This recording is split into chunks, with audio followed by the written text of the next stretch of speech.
Tá, galera, tranquilo, na boa. Fui motivado por uma fala, sempre tem uma fala, né? De alguém que fala comigo, eu tô sempre ouvindo por aí, mas eu sou interpelado por uma cidadã, por uma pessoa, por uma moça, né?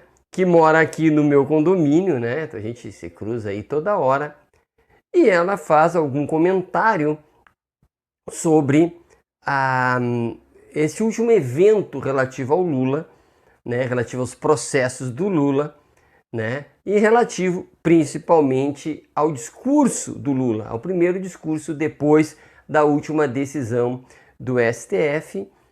E ela pergunta o que eu achava, eu comento e então ela termina me dizendo assim, né, de que século tu és, né? E se afasta, querendo com isso dizer que eu vivia em outro mundo, né? Que eu não tinha noção da realidade e que eu tinha me deixado seduzir pela fala do ex-presidente e, portanto, tinha perdido a realidade. E por consequência, e aí eu deduzo, porque ela saiu, né? Não quis ouvir mais, eu deduzo que ela quis dizer que, portanto, quem era do século XXI, quem estava atualizada, quem estava sabedora, quem tinha os pés no chão, era provavelmente ela mesma, né? E deste degrau, né, de realidade, de sabedoria, e aqui eu estou tentando não ser irônico, né? Mas dessa sabedoria que ela crer ter, ela me olha de cima para baixo e diz: de que mundo tu é? Pois bem, eu lembrei-me deste livro, que não é a primeira vez que eu falo sobre ele, né? E é interessante, olha como é que eu faço com meus livros, ó. Meus livros, eles são coloridos, e são coloridos com lápis de cor, né? Detalhe, eu não uso aquela caneta que pinta, né? Ela mancha muito, por sinal. Eu prefiro lápis. Pois bem, por que que eu pensei neste livro?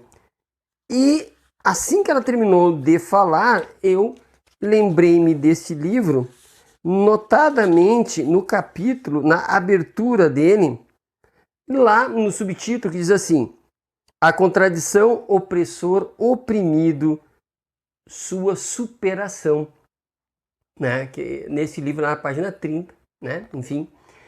E aqui é interessante porque ele faz um discurso, né? O Paulo Freire faz um discurso em que ele fala que o opressor, primeiro, o opressor só existe porque tem um oprimido, né?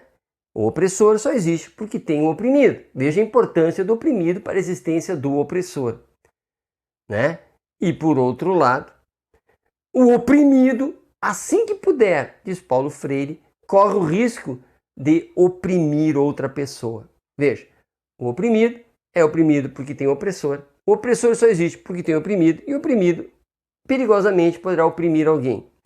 E ele vai desenvolvendo brilhantemente, e ele vai dizer que o oprimido está imerso, ele está afundado num contexto em que sempre foi dito para ele, desde sempre, desde os seus primeiros dias de vida, que as coisas são o que são, que as relações não são dialéticas, as relações são estáveis e estáticas, onde existe o opressor, existe o oprimido, e que é assim.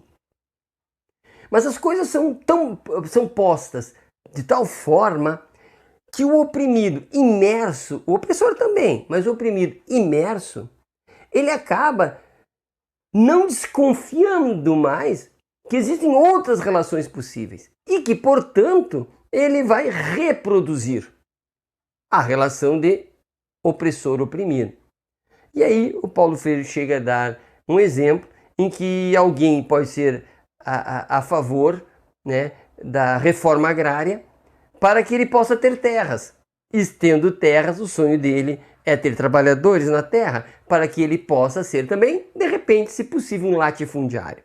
Então, as coisas vão se repetindo à medida que, imersos nessas relações, não há desconfiança mais e elas parecem serem eternas.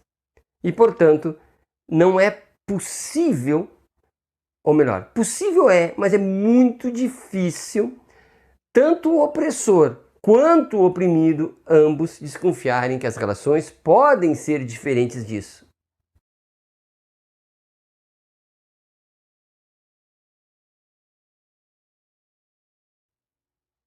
Tanta verdade que em um determinado momento o Paulo Freire diz o seguinte: ninguém tem a liberdade para ser livre. Ninguém tem liberdade para ser livre. Pelo contrário, luta por ela precisamente porque não a tem. Percebam, a liberdade para ser livre as pessoas não têm. É preciso lutar por ela. É claro que neste livro o contexto é pedagogia, né?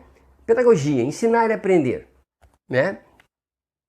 Então, veja, a liberdade de aprender um jeito diferente de ver a vida, né, é uma luta constante, porque as coisas tendem a se manterem como estão. Ao opressor, porque é confortável, ao oprimido, porque de certa forma também é confortável, porque lutar exige esforço, lutar exige assumir responsabilidades, porque lutar para deixar de ser oprimido não é algo apenas, dirá Paulo Freire, verbal, não é apenas algo de tomar consciência, não, é tomar consciência e agir de tal forma que essas relações mudem. Então, e aqui eu aponto para a ideia de que dentro do oprimido há um opressor, e isto acontece porque aprendeu-se, as pessoas aprenderam a ser assim. E por que fiz todo este preâmbulo? Porque eu quero apontar para a situação dessa pessoa, dessa cidadã que falou comigo. Ela está numa relação de oprimida e também na situação de opressora. A relação dialética entre ser oprimida e ser opressora se apresentou para mim. Porque é provável que ela não se sinta confortável na situação política do país, porque está muito ruim, preços altos, né, alimentação em dificuldade, violência aumentando, né, essas coisas muito ruins. Ela tem consciência disso, mas ao mesmo tempo ela não consegue superar essa consciência a ponto de tirar dela a opressora. Quando ela me vê com um discurso diferente, o que ela faz? Ela afirma que eu estou fora de órbita e sai. Ou seja, ela não tem ainda as condições de consciência, não tem ainda as condições práticas, não tem ainda a coragem de assumir-se como também opressora, assumir-se como quem corrobora, talvez inconscientemente, não sei, corrobora com a violência que o opressor pratica sobre o oprimido, a tal ponto que o discurso que eu apresentei, que não era em nada radical, né? O discurso que eu apresentei foi um discurso que apontou para a questão dolor, a questão dolorida, que era a consciência de que ela também era opressora e que ela estava colada ao opressor maior. Ela estava colada ao ideal de ódio, ao ideal fascista, ao ideal que hoje nos governa. Ela estava colada e havia um desconforto por estar colada, mas não um desconforto suficiente para que ela pudesse reconhecer isso e deixar de oprimir ou tentar oprimir quem pensa diferente.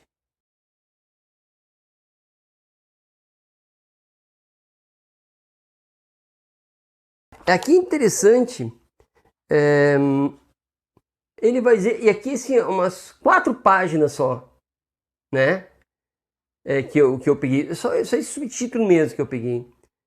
Paulo Freire diz assim: neste sentido, em si mesma, a realidade é funcionalmente domesticadora. A realidade é domesticadora.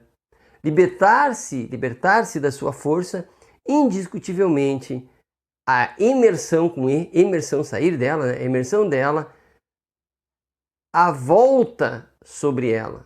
É por isso que só através da prática autêntica, que não é um blá, blá, blá, nem ativismo, mas é ação e reflexão. Só assim é possível fazer, ou seja, sair da prática domesticadora. É preciso ação, é preciso reflexão, ação, reflexão, reflexão, ação, irmanadas de maneira que não seja um blá, blá, blá, porque é bem possível que esta cidadã blá, blá, blá, ela consiga dizer com alguma tranquilidade que o ódio é ruim. É possível ela dizer com alguma tranquilidade que melhor seria que as pessoas agissem de acordo com a dignidade humana. É bem provável que ela ensine blá, blá, blá a seus filhos que deve seguir a ordem, que deve ser que devemos ser pessoas cordatas, pessoas tranquilas, mas que, né, esse blá, blá, blá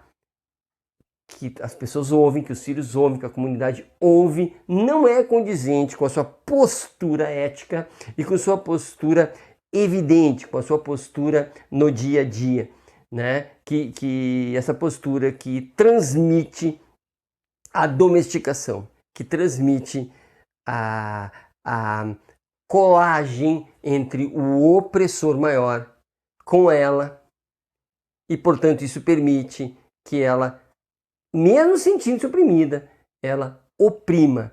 E talvez o sonho dela seja um dia tornar-se a opressora maior. Simplesmente, talvez o sonho dela seja ser a opressora que oprime os outros, num sonho meio maluco de que um dia ela poderá oprimir todo mundo sem ser oprimida. Talvez a liberdade para essa pessoa seja estar acima de todas as opressões para poder então oprimir todo mundo. Percebe a loucura da coisa? Portanto, reflitamos sobre isso e que possamos chegarmos à conclusão de que nós somos opressores também porque aprendemos a sê-lo. Nós somos opressores também porque sentimos em nosso coração que sempre foi assim e, portanto, podemos estar querendo nos tornar opressor maior e, portanto, podemos estar querendo oprimir todo mundo. Então fica um discurso blá, blá, blá, um discurso cidadão de bem, né? Aquele discurso fraterno, bobo, mas no fundo, estamos o tempo todo operando como se fôssemos opressores, independente se somos humildes, independente se somos poderosos mesmos, mas a conduta acaba sendo a mesma. Fomos, portanto, domesticados. Abraço e até a próxima.